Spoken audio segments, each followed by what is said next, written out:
آپ سب نے سن رکھا ہے نا کہ قبر میں 3 سوال ہوں گے. بولیے, سن رکھا ہے نا؟ آج آپ کو ایک نئی بات بتاتے ہیں. علماء کرام کو معلوم ہے, آپ کو بتا رہے ہیں. قبر میں 3 سوال ہوں گے. یہ حدیث بڑی توجہ سے سنیں. یہ اہل علم کے لیے اور اہل جو طالبان علم حدیث ہیں ان کے لیے. حضرت براء بن عازب, میں 3-4 حدیثیں بیان کروں گا.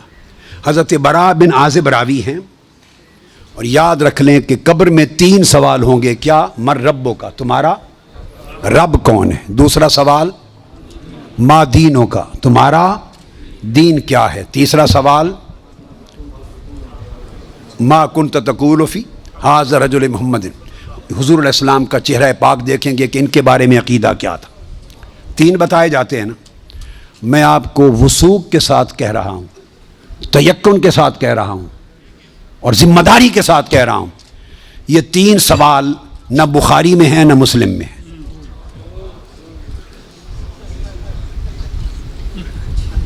یہ 3 سوال نہ صحیح بخاری میں ہیں. سب سے بڑی کتب حدیث کی کون سی ہیں؟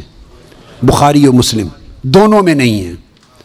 یہ ہیں حضرت براء بن عازب رضی اللہ تعالیٰ عنہ حدیث کے راوی ہیں. یہ ابو داؤد میں ہے اور دیگر کتب میں ہیں جو صحیح بخاری مسلم کے بعد نچلے درجے کی کتابیں ان کے بعد. تو سنن ابی داؤد میں ہے, مسند احمد بن حنبل میں ہے. اس میں فرمایا کہ جب آپ میت کو دفنا دیتے ہیں اور اس کے بعد پھر فرشتے آتے ہیں, میں مختصر کر رہا ہوں تاکہ زیادہ چیزیں بیان ہو سکیں. وہ آ کے پوچھتے ہیں یا ھذا مر ربک, اے بول تمہارا رب کون ہے. ما دینک, تمہارا دین کیا ہے. وما نبیک, اور تمہارا نبی کون ہے. پھر آگے جو مسلمان مومن ہے وہ جواب دیتا ہے.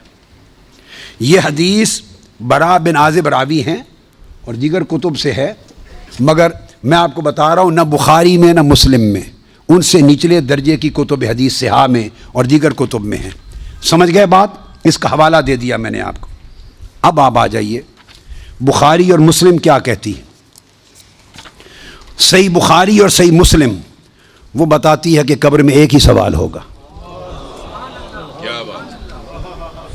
میں 3 سوال مانتا ہوں, میرے بارے میں کوئی نیا عقیدہ نہ سمجھ لیں اپنا. میں 3 مانتا ہوں, مگر میں بتا رہا ہوں کہ یہ 3 سوال نہ صحیح بخاری میں ہیں نہ مسلم میں ہیں.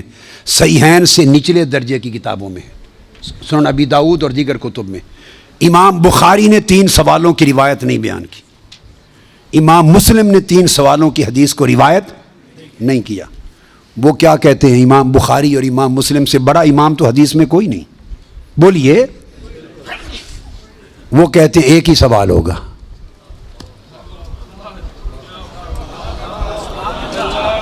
اب ٹکراؤ آ گیا بخاری اور مسلم کی صحیحین کی روایت میں اور نچلے درجے کی کتب صحاح کی روایت میں. ٹکراؤ آ گیا, مگر ٹکراؤ نہیں, پھر تطبیق کریں گے, جوڑیں گے معنی کو. بخاری اور مسلم کہتے ہیں کہ 3 سوال کا ذکر کوئی نہیں ان کی روایت میں, ایک ہی سوال ہوگا. انس بن مالک رضی اللہ تعالیٰ عنہ روایت کرتے ان العبد اذا وضع فی قبرہ وتولى عنہ اصحابہ انه لیسمع قرع نعالہم اتاہ ملکان یقعدانہ فیقولان ما کنت تقول فی ھذا الرجل لمحمد صلی اللہ علیہ وسلم. صحیح بخاری. یہ صحیح بخاری کتاب الجنائز کو اٹھا کے دیکھ لیں, حدیث نمبر 1308 جا کے مطالعہ کیجئے. پھر کتاب الجنائز میں حدیث نمبر 1673. صحیح مسلم کتاب الجنہ و صفت نعیمہا, پھر ابو داؤد میں بھی ہے, نسائی میں بھی, احمد بن حنبل, ساری کتب صحاح میں یہ حدیث. اور بخاری اور مسلم کی متفق علیہ. اگر متفق علیہ حدیث کچھ اور بتائے اور نچلے درجے کی کتب حدیث اس سے مختلف مضمون بتائے اور تطبیق نہ ہو سکے تو کس کو اختیار کیا جائے گا؟ متفق علیہ کو. درست قاعدہ ہے نا. یہاں تطبیق ہے, آگے چلتے ہیں.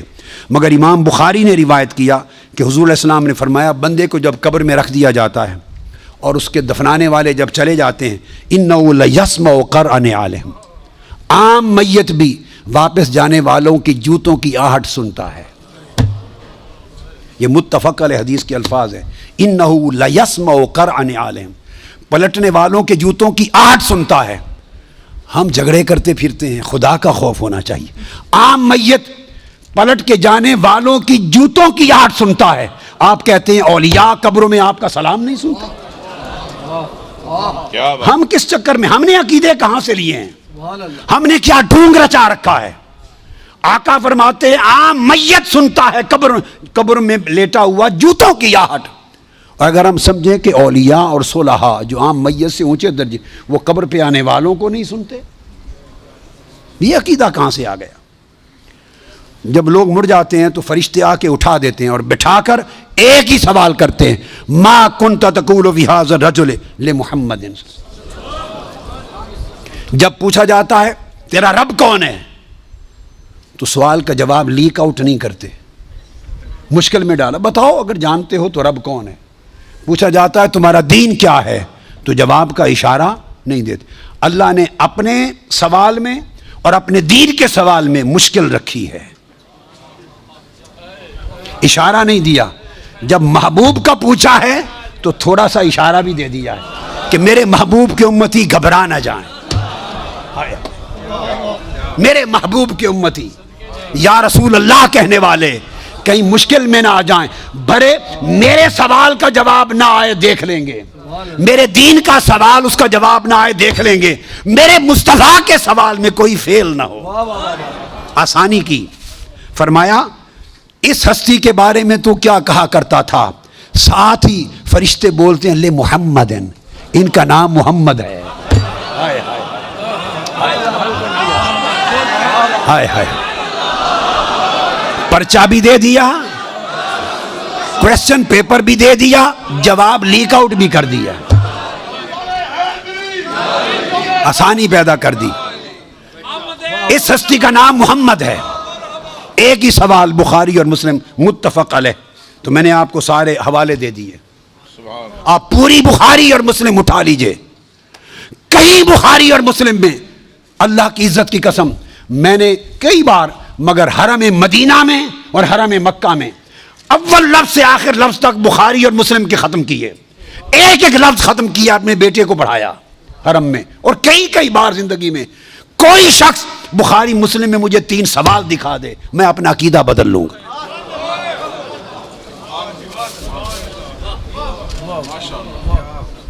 بخاری اور مسلم ایک ہی سوال بتاتی ہے, اس ہستی کے بارے میں کیا کہا کرتا تھا, اور ان کا نام محمد ہے صلی اللہ علیہ وسلم. اب ایک نقطہ اور دیکھیے, وہاں سادہ سوال ہے تمہارا رب کون ہے, تمہارا دین کیا ہے, مگر جب یہ سوال ایک ہی ہے, اس میں پوچھا ما کنت تقول, کانا یکون جب مضارع پر آتا ہے تو ماضی استمراری کا فائدہ دیتا ہے. یہ نہیں پوچھا جائے گا جب قبر میں پردے اٹھا دیے جائیں گے اور چہرہ مصطفیٰ سامنے ہوگا, ملائکہ کے ہاتھ میں گرز ہوں گے کہ کیا جواب دے پاتا ہے یا نہیں. جب چہرہ مصطفیٰ سامنے ہوگا تو ہر بھولے ہوئے کو بھی سبق یاد آ جائے گا, پتہ چل جائے گا یہ تو مصطفیٰ ہے. چونکہ شان آشکار ہو جائے گی تو فرمایا یہ نہیں پوچھنا کہ ان کے بارے میں عقیدہ کیا ہے, یہ نہیں پوچھنا. فرشتوں پوچھنا ما کنت تقول, جب تقریر کرتا تھا جامع مسجد میں منبر رسول پر تو تب کیا کہتا تھا, جب جلسے کرتا تھا اور ذکر آتا تھا میرے مصطفیٰ کا, ما کنت تقول گلے پھاڑ پھاڑ کر تب کیا کہتا تھا, جب کتابیں لکھتا تھا تو میرے محبوب کی شان میں کیا لکھتا تھا. یہ نہ بتا کہ آج لے ان کی پناہ, آج مدد مانگ ان سے, کل نہ مانیں گے, قیامت کو اگر مان گیا. ارے جب چہرہ مصطفیٰ سامنے ہوگا,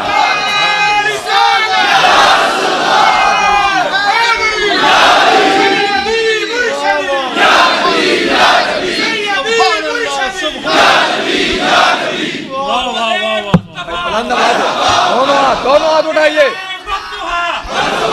ہاتھ اٹھائیے, دونوں ہاتھ اٹھا کے سیدی و مرشدی, ارے سیدی و مرشدی. تو فرمایا یہاں تو جب کوئی اور شے نظر نہیں آئے گی سوائے 2 فرشتوں کے جو پوچھ رہے ہیں, اور چہرہ مصطفیٰ سامنے ہوگا تو پھر تو سب عقیدے کی سمجھ آنی ہے. پھر کیسے انکار کرو گے؟ پھر تو سب سیدھے ہو جائیں گے۔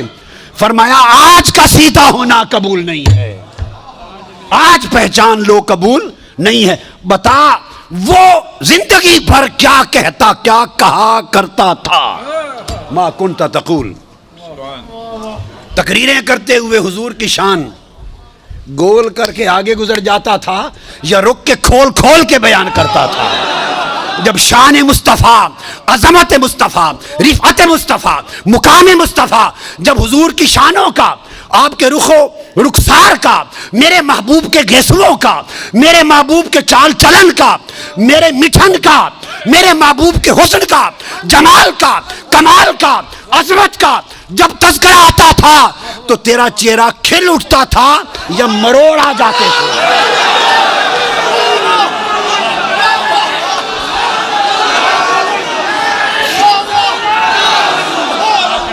جب میرے محبوب کی نعت پڑھی جاتی تھی، جب میرے محبوب کی نعت پڑھی جاتی تھی، جب میرے محبوب کی عظمت کے تذکرے ہوتے تھے، اس وقت تیرے چہرے کا رنگ کیسا ہوتا تھا؟ کھلتا تھا یا پیلا ہو جاتا تھا؟ اور جب خطاب کرتا تھا حضور کی شان میں، ایسے دو چار جملے بول کے گزر جاتا تھا یا ساری رات اسی پر لگا دیتا تھا؟ ما کنت تقول فی حق ھذا الرجل لمحمد، بول کیا کہا کرتا تھا؟ واہ کیا خوبصورت ہے۔ وہ عقیدہ پوچھا جائے گا جو اس دنیا میں رہا۔ تو فرمایا پھر مومن بتائیں گے کہ یہ حضور ہیں، اور باقیوں کو تعریف۔ یہ متفق علیہ حدیث بخاری مسلم کی۔ امام بخاری مسلم کا عقیدہ یہ ہے کہ ایک ہی سوال ہوگا، فرشتے کہیں گے چھوڑے باقی گلاں نو، اے دس اس سونے دے بارے چ کی آکھنا ہوں دنیا چ، وہ باقی تبلیغاں تیریاں سن لواں گے، وہ ساری تبلیغاں، تیری تقریراں، تیری تبلیغاں، تیری کتاباں، تیرے مدرسے سارے دیکھے جان گے، پہلے دس اس سونے دے بارے چ کی آکھنا۔ ما کنت تقول فی حق ھذا الرجل لمحمد، یہ صحیح بخاری کی حدیث ہے۔